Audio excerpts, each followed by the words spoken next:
Hello students, ચાલો આપણે કરીએ છીએ ઇમરજન્સી પ્રોવિન્સીસ. બરાબર છે. કાલે આપણે જોઈ નેશનલ ઇમરજન્સી. આજે આપણે જોવાના છે પ્રેસિડન્ટ રૂલ. બરાબર છે, જેને આપણે કહીએ છીએ સ્ટેટ ઇમરજન્સી ક્યાં તો કોન્સ્ટિટ્યુશનલ ઇમરજન્સી. હવે પ્રેસિડન્ટ રૂલ ક્યારે લગાવવામાં આવે છે કે જ્યારે જે કોન્સ્ટિટ્યુશન છે એ ફેલિયર જાય એનું, બરાબર છે, ત્યારે એને સ્ટેટ ઇમરજન્સી તરીકે અહીંયા જાહેર કરવામાં આવે છે કે પ્રેસિડન્ટ રૂલ તરીકે એને જાહેર કરવામાં આવે છે. ઓકે, તો આ જે છે એ છે article 356 failure of constitutional machinery in state. બરાબર છે, જ્યારે કોઈ સ્ટેટની અંદર આપણું જે કોન્સ્ટિટ્યુશનલ મશીનરી છે, બરાબર છે, એ ફેલ થઈ જાય તો ત્યારે મતલબ એના જે સીએમ છે એના કંટ્રોલમાં કંઈ રહેતું નથી, ત્યારે આ જે પ્રેસિડેન્શિયલ રૂલ છે એ લગાવવામાં આવે છે. બરાબર છે. આર્ટિકલ યાદ રાખજો, આર્ટિકલ 356. બરાબર, તો આર્ટિકલ 356 જે છે એને આપણે કહીશું કોન્સ્ટિટ્યુશનલ રૂલ. બરાબર છે. If the president on governors report or otherwise is satisfied that the situation has risen that the government cannot be carried in accordance with constitutional provisions, then he may issue the state emergency. એટલે કે જે પણ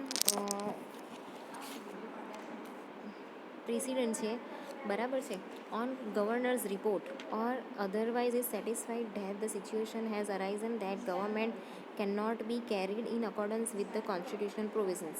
જે કોન્સ્ટિટ્યુશનલની જેટલી બી જોગવાઈઓ છે એને એ સારી રીતે કેરી કરી શકતા નથી, ત્યારે જે ગવર્નરનો રિપોર્ટ છે એના વાઇઝ પ્રેસિડન્ટ જે છે એ અહીંયા ઇમરજન્સી જે છે એ ઇસ્યુ કરી શકે છે.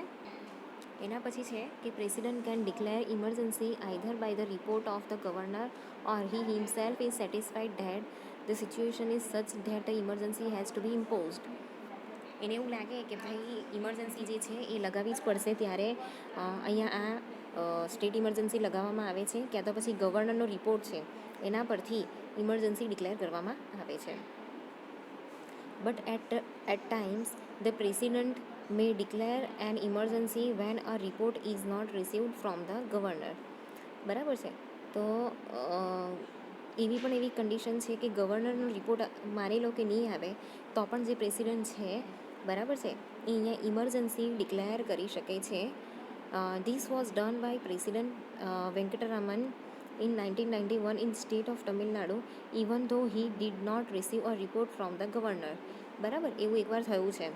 જે ગવર્નરનો રિપોર્ટ નહીં આવેલો હતો તો પણ તમિલનાડુની અંદર 1991ની અંદર જે પ્રેસિડન્ટ હતા વેંકટરમન, બરાબર છે, એમણે ઇમરજન્સી લગાવી દીધેલી. After the 42nd amendment of the constitution, the state emergency was made immune from the judicial review. બરાબર છે. એની અંદર જે 42nd જે અમેન્ડમેન્ટ થયેલું એમાં જે આ સ્ટેટ ઇમરજન્સી છે, બરાબર છે, એને એક જ્યુડિશિયલ રિવ્યૂની અંદર અહીંયા ઇન્ક્લુડ કરી દેવામાં આવેલું. બરાબર છે, મતલબ કે એની છે ને જ્યુડિશિયલ જવાબદારી જેવું આ બની જાય છે. Okay, but later in the 44th amendment the legality of the president's rule could be challenged. એના પછી છે the proclamation relating to the state emergency should be laid before each house of parliament unless both house approve. હવે અહીંયા જે પ્રોક્લેમેશન છે ને, બરાબર છે, સ્ટેટ ઇમરજન્સીનું, એની અંદર જે હાઉસ ઓફ પાર્લામેન્ટ છે, બરાબર છે, એ બોથ હાઉસનું અહીંયા અપ્રુવમેન્ટ હોવું જોઈએ. જો બેમાંથી કોઈ હાઉસ અહીંયા અપ્રૂવ નથી કરતું એને, બરાબર, તો એ નહીં થઈ શકે. The state emergency shall cease to have effect after the expiry of the period of 2 months. હવે જે ઇમરજન્સી છે, બરાબર છે, સ્ટેટ ઇમરજન્સી, એને કેવી રીતે લગાવાય કે એની જે એનો એક્સપાયરી પીરિયડ છે 6 મહિનાનો, એ પતી જાય ને, બરાબર છે, પછી બી એને આપણે 2 મહિના માટે ઇન્ક્રીઝ કરી શકીએ છીએ. બરાબર છે. અને જો એવું લાગે કે હવે નથી રાખવાનું તો 2 મહિનાની અંદર એને કમ્પ્લીટ પણ કરી દેવામાં આવે. એના પછી છે એનું duration. The duration of the proclamation can be extended to 6 months each time by both house of parliament passing resolution approving its continuance. બરાબર, 6 મહિનાનો ગાળો હોય છે અને એની એવું લાગે કે અહીંયા કન્ટિન્યુઅન્સ રાખવા જેવું છે બરાબર. તો અમેન્ડમેન્ટ દ્વારા એને બીજા 6 મહિના વધારાય છે. Okay. Beyond the period of year, the proclamation can only be continued if the election commission certified that it is not possible to hold an election in the state or that territory. બરાબર છે. તો beyond the period of a year, એક વર્ષની અંદર જો આ emergency ચાલતી હોય, બરાબર છે, કે કન્ટિન્યુ ચાલતી હોય, તો જે ઇલેક્શન કમિશન છે, બરાબર છે, એ અહીંયા ઇલેક્શન પણ કરી શકે નહીં, કેમ કે કોઈ સિચ્યુએશન નક્કી જ નથી. બરાબર છે. Following are the consequences of the state emergency. The president assume all the executive power of the state himself. એના જેટલા બી એક્ઝિક્યુટિવ પાવર્સ છે, બરાબર, એ કોના દ્વારા હેન્ડલ કરવામાં આવે છે? પ્રેસિડન્ટ દ્વારા. The state administrator runs by him and any person appointed by him, generally the governor. તો જે સ્ટેટ એડમિનિસ્ટ્રેટર છે, બરાબર છે, એ અહીંયા જે પણ કામ કરે છે, બરાબર છે, કે પછી જે પર્સન એ અપોઇન્ટ કરે છે, પ્રેસિડન્ટ જે પર્સન અપોઇન્ટ કરે છે, એ જનરલી કોણ હોય છે? કાં તો ગવર્નર હોય, ક્યાં તો એ પોતે હોય. બરાબર. During such proclamation the state assembly is either dissolved or suspended. કેટલીક સિચ્યુએશનમાં એવું પણ હોય કે જ્યારે જે સ્ટેટ ઇમરજન્સી છે એને જાહેર કરવામાં આવે ત્યારે જે સ્ટેટ એસેમ્બલી છે એને ડિસોલ્વ કરી દેવામાં આવે, બરાબર છે, ક્યાં તો એને સસ્પેન્ડ કરી દેવામાં આવે, ટોટલી સસ્પેન્ડ કરી દેવામાં આવે. બધા MLAs do not lose their membership of assembly. પણ જે એમએલએ છે, બરાબર, એ એની જે એસેમ્બલીની મેમ્બરશીપ છે એ લોસ કરતા નથી. એના પછી છે parliament makes law regarding the state list. The parliament only passes the budget for the state. બરાબર છે. હવે પાર્લામેન્ટ છે ને એ અહીંયા સ્ટેટ લિસ્ટ માટે રૂલ્સ બનાવે છે અને અહીંયા શું કરે છે? ખાલી બજેટ પાસ કરી શકે છે. એના પછી છે high court of the state functions independently. બરાબર છે. ધ high court of the state functions independently. એની જે હાઈકોર્ટ છે એ અહીંયા કામ કરી શકે છે, બરાબર, ઇન્ડિપેન્ડન્ટલી કામ કરી શકે છે. The president also proclaims ordinance in the state. During the state emergency the union government has absolute control over the state except for the judiciary.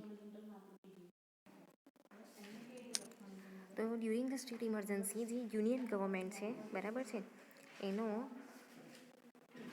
જે સ્ટેટ છે એના પર કંટ્રોલ હોય છે, બરાબર છે. જ્યુડિશરી અહીંયા કંટ્રોલ હોય છે, બરાબર છે. પછી બીજું છે કે અહીંયા છે ને જે સ્ટેટ છે એનો વટહુકમ જે છે અહીંયા કેન્સલ કરીને પ્રેસિડન્ટ જે ઓર્ડર આપે એ જ અહીંયા ફોલો કરવામાં આવે છે. If one looks at the past instance of state emergency in the country, three common grounds emerge that have been evoked under Article 356: breakdown of the law and order, political instability, corruption and maladministration. તો ત્રણ કન્ડિશનની અંદર અહીંયા state emergency લગાવવામાં આવે છે. Breakdown of law and order, political instability, બરાબર, corruption and maladministration. ગેરવહીવટી જો બધું થતું હોય ને તો સરકાર જે છે એ બધી વસ્તુ બરાબર ચલાવતા નહીં હોય તો. હવે છે next parliamentary approval and duration. Parliament જે છે એનું અપ્રુવલ કેટલું આપે છે અને એનું ડ્યુરેશન કેટલું હોય છે. તો proclamation imposing president's rule must be approved by both the house of parliament within 2 months from the date of it issues. બરાબર છે. તો ડેટ ઓફ ઇસ્યુ હોય એના 2 મહિનાની અંદર જે હાઉસીસ ઓફ પાર્લામેન્ટ, લોકસભા અને રાજ્યસભા બંનેએ અહીંયા અપ્રુવમેન્ટ આપવાનું છે, બરાબર છે, કે પ્રેસિડેન્શિયલ રૂલ માટે. However, if the proclamation of the presidential rule is issued at the time when the Lok Sabha has been dissolved and the dissolution of the Lok Sabha takes place during the period of 2 months without approving the proclamation, then the proclamation survives until 30 days from the first sitting of the Lok Sabha. જો પ્રોક્લેમેશન જે છે presidential રૂલનું, બરાબર છે, એ છે ને ક્યારે issue થાય કે લોકસભાને જ્યારે આપણે ડિસોલ્વ કરી દીધેલી છે, બરાબર છે, કે પછી લોકસભા જે છે એનો જે એની જે સીટિંગ છે, બરાબર છે, એ 2 months પછી થતી હોય, બરાબર છે, તો ત્યારે અહીંયા ઓટોમેટિક જે છે એ અપ્રૂવ થઈ જાય છે અને 30 દિવસ સુધી એ કન્ટિન્યુ રહે છે જ્યારે એ લોકોની ફર્સ્ટ સિટિંગ બેસે છે ને ત્યારે. If approved by both of houses of parliament, the president rule continues for 6 months. અહીંયા જો બંને હાઉસીસ તરફથી જો અપ્રુવમેન્ટ આવી જાય તો જે પ્રેસિડન્સ રૂલ છે એને આપણે 6 મંથ સુધી કન્ટિન્યુ રાખી શકીએ છીએ. It can be extended for a maximum period of 3 years. 3 વર્ષ સુધી એને આપણે કન્ટિન્યુ રાખી શકીએ છીએ, એટલે 6 મહિનાનો ગેપ આપીને. બરાબર છે. એવરી 6 મંથ્સ આપણે એવું પ્રોક્લેમ કરવું પડે કે હજુ પણ ઇમરજન્સી છે. એના પછી નેક્સ્ટ છે ફાઇનાન્શિયલ ઇમરજન્સી આર્ટિકલ 360. બરાબર. તો આ આર્ટિકલના અંદરમાં જે the president under article 360 of the constitution has the power to declare financial emergency if he is satisfied that the financial stability or the credit of the India or any part of territory is threatened. બરાબર છે. Financial જે emergency છે ક્યારે લગાવવામાં આવે છે કે જ્યારે ફાઇનાન્શિયલ પાવર જે છે બરાબર છે અહીંયા કે જે ફાઇનાન્શિયલ સ્ટેબિલિટી છે એની જે ક્રેડિટ છે ઓકે એ અહીંયા ટેરિફાઈ થતી હોય ત્યારે. બરાબર છે. તો ઇન્ડિયાની ટેરેટરીની અંદર જેટલી પણ જગ્યા આવે છે બરાબર છે ત્યાં ફાઇનાન્શિયલ સ્ટેબિલિટીની હોય બરાબર કે એની ક્રેડિટ ઘટતી હોય તો ત્યારે આ ફાઇનાન્શિયલ ઇમરજન્સી લગાવવામાં આવે છે. It has to be laid before both of the houses of parliament and ceases to operate at the expiration of 2 months unless meanwhile approved by the resolution of houses.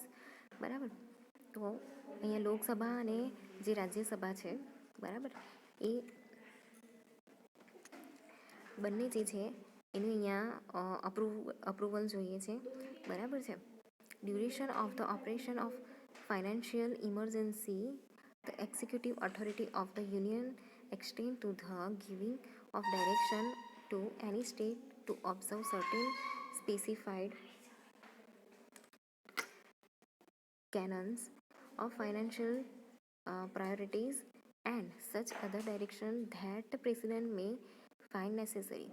તો જ્યારે પણ આ financial emergency લગાવવાની હોય ત્યારે જે executive authority હોય બરાબર છે એ અહીંયા કેવું છે કે એ લોકોને ડાયરેક્શન આપે છે બરાબર છે કે કેવી રીતે જે ફાઇનાન્શિયલ પ્રાયોરિટીઝ છે બરાબર એને હેન્ડલ કરવાની છે.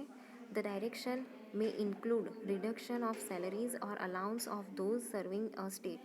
બરાબર છે. તો અહીંયા છે ને સેલરી જે છે એનું રિડક્શન થાય છે, પછી જે અલાઉન્સીસ આપવામાં આવે છે બરાબર છે એ અહીંયા ઓછું કરી દેવામાં આવે છે, ખાસ કરીને જે ગવર્મેન્ટ એમ્પ્લોઈઝ છે એ લોકોનું. બરાબર છે. Of all those in connection with the affairs of the union including જજીસ ઓફ હાઈકોર્ટ. બરાબર છે. જેટલા બી ગવર્મેન્ટ જોબવાળા છે ઇન્ક્લુડિંગ હાઈકોર્ટના જજ પણ, સુપ્રીમ કોર્ટના જજ પણ. બરાબર છે. There has been no occasion of financial emergency in India. આ ફાઇનાન્શિયલ ઇમરજન્સી ઇન્ડિયામાં ક્યારેય લગાવવામાં આવી નથી. બરાબર. તમને આગળ પણ વાત કરેલી કે લાઈક આપણું જે કન્ટ્રી છે ને એ ડાયરેક્ટ જે છે એનો વિકાસ નથી કરતી, એ ક્રમિક વિકાસ કરે છે એક પછી એક, સ્ટેપ બાય સ્ટેપ. એટલે ક્યારેક આ ફાઇનાન્શિયલ ઇમરજન્સી લગાવવાનો વારો આવ્યો નથી. બરાબર. એના પછી છે ઇફેક્ટ ઓફ ફાઇનાન્શિયલ ઇમરજન્સી. તો the proclamation of financial emergency may have the following consequences. The union government may give direction to any of the states regarding financial matters. બરાબર છે. તો જે યુનિયન ગવર્મેન્ટ છે એ સ્ટેટની જે ફાઇનાન્શિયલ મેટર્સ છે બરાબર છે એને અહીંયા ડાયરેક્શન આપે છે. The president may ask the states to reduce the salaries and allowances and or any class of persons in government services. તો જેટલા બી ગવર્મેન્ટ સર્વિસીસ કરે છે કે પછી ગવર્મેન્ટ એમ્પ્લોઈઝ છે બધાની સેલેરી જે છે અહીંયા કે અલાઉન્સીસ છે એને રિડ્યુસ કરી દેવામાં આવે છે. બરાબર છે. The president may ask the state to reserve all the money bills for the consideration of the parliament after they have been passed by the state legislator. બરાબર. જે પ્રેસિડન્ટ છે એ સ્ટેટને જેટલા બી મની બિલ્સ છે બરાબર છે એ જે છે એનું કન્સિડરેશન કરવાનું કહે છે અને જે સ્ટેટ લેજિસ્લેટર છે ત્યાંથી એનું પાસ આઉટ થાય છે. એના પછી છે the president may also give deduction for the reduction of the salaries. બરાબર. તો જે પ્રેસિડન્ટ છે એ ડાયરેક્શન આપે છે કે કેટલી સેલરી રિડક્શન કરવાની છે, કેટલા અલાઉન્સીસ છે એને રિડક્શન કરવાના છે, કેટલા પ્રમાણમાં કરવાના છે, કોના કેટલા કરવાના છે, બરાબર છે. તો આમ જે સેન્ટ્રલ ગવર્મેન્ટ એમ્પ્લોઈઝ છે, બરાબર છે, ખાસ કરીને જજીસ અને સુપ્રીમ કોર્ટના જજીસ, હાઈકોર્ટના જજીસ, એ બધાની પણ અહીંયા સેલેરી રિડ્યુસ થાય છે, બરાબર છે. અહીંયા અપ્રુવલ કેવી રીતે થાય છે, તો the proclamation declaring financial emergency may be approved by the both of the houses, એ પણ બંને હાઉસીસ તરફથી થાય છે, બરાબર છે. અને એ 2 મંથના અંદર જ થાય છે, બધાના રૂલ્સ સરખા જેવા જ છે, બરાબર. તો financial emergency is issued at the time when the Lok Sabha has been dissolved or the dissolution of the Lok Sabha takes place during the period of 2 months without approving the proclamation. Same rule છે બધાના, બરાબર છે. 2 મહિનાની અંદર એ લોકો અપ્રુવમેન્ટ આપી લઈને, approve નહીં થાય તો 30 દિવસ સુધી હજુ લંબાવી શકે છે, બરાબર છે. પછી એ લોકોની જે સિટિંગ થાય છે, એ સિટિંગ પછી એ લોકો શું કરે છે, રીકોન્સ્ટિટ્યુશન એનું કરે છે. બધામાં એક સરખું જ છે, ઓકે. તો આ થઈ આપણી ઇમરજન્સીસ, બરાબર છે. તો 3 પ્રકારની ઇમરજન્સી જોઈ આપણે. નેશનલ ઇમરજન્સી જે આખા દેશમાં લાગે છે, સ્ટેટ ઇમરજન્સી જે ખાલી એક જ સ્ટેટની અંદર લાગે છે, બરાબર છે, અને બીજું છે ફાઇનાન્શિયલ ઇમરજન્સી,